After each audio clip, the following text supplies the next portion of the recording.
Saudara, kullun nafsin dha'iqatul maut. Setiap yang bernyawa pasti akan mati. Hanya soal waktu. Kematian itu akan datang pada setiap kita. Bayangkan dahsyatnya sakratul maut. Rambut kita ditarik, kuku-kuku kita ditarik, sakit rasanya. Bayangkan nyawa yang dicabut, terbujur kaku, dan bayangkan yang terbujur kaku adalah diri kita.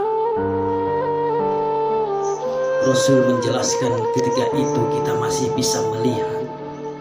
Kita masih bisa melihat siapa yang menangisi kita, siapa sahabat yang takziahi kita, tapi kita tidak bisa berbuat apa-apa.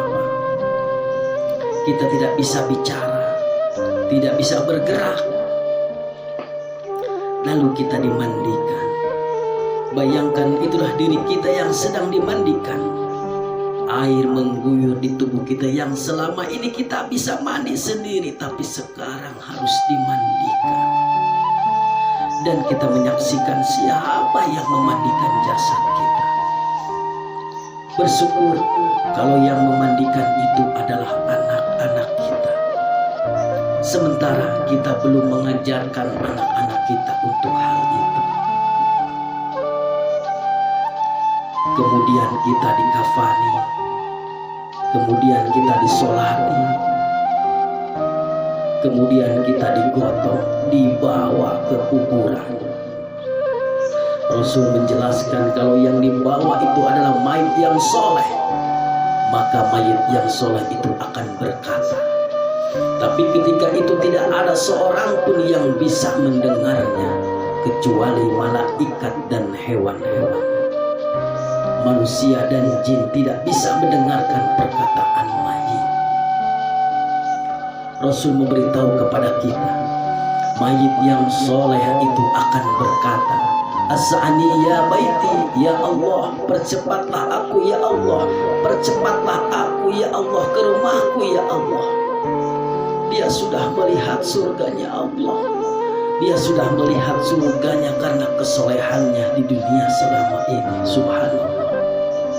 Tapi sebaliknya, ketika mayit itu mayit yang banyak maksiat, mayit yang selama di dunia mengumbar aurat, pembunuh, pembohong, perusak, penipu, koruptor, dan lain sebagainya.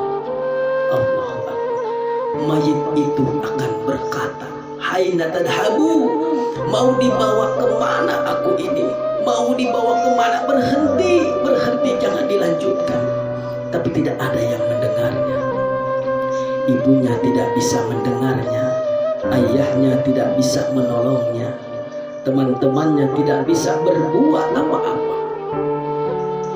Dan terus ia dibawa ke dalam kuburnya. Subhanallah. Saudara, semua kita akan masuk ke dalam galian kubur tanah 2 meter.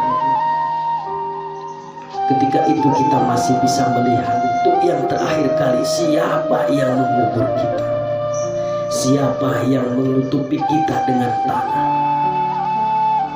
Mungkin keluarga kita, mungkin tetangga kita, atau mungkin sahabat-sahabat kita. Tapi begitu selesai kita dikubur, orang-orang yang kita cintai, orang-orang yang dulu bersama kita, orang-orang yang dulu yang menemani kita, semuanya pulang. Semuanya pulang meninggalkan kita sendirian di dalam kubur. Maka kita merasakan kesedihan, takut, gelisah. Tapi kita tidak bisa pulang mengikuti mereka. Kita hanya bisa mendengar langkah kaki mereka saat semua orang pulang meninggalkan kita sendirian di dalam kubur.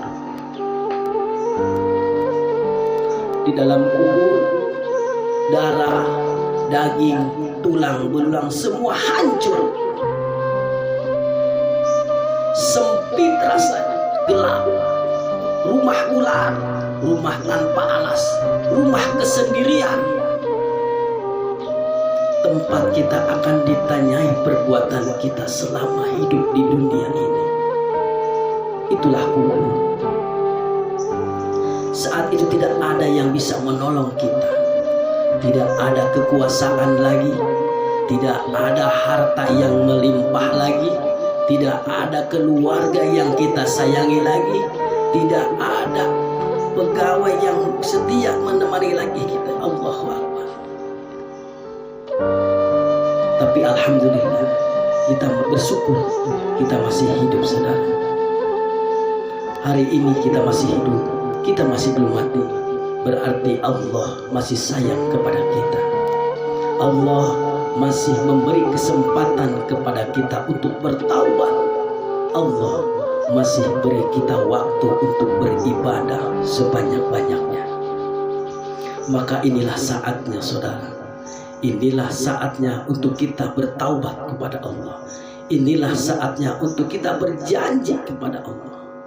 Saatnya untuk kita berhenti melakukan kemaksiatan. Saatnya untuk kita berhenti melakukan kezaliman. Saatnya kita membahagiakan keluarga-keluarga kita, istri kita, suami kita, orang tua kita, anak kita, cucu kita. Saatnya kita berbuat baik untuk negeri yang kita cintai ini.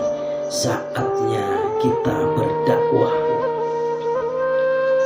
Manfaatkan sisa umur ini untuk menebar kebaikan di sekitar kita. Karena kita tidak tahu kapan kita akan kembali kepada Sang Pencipta kehidupan.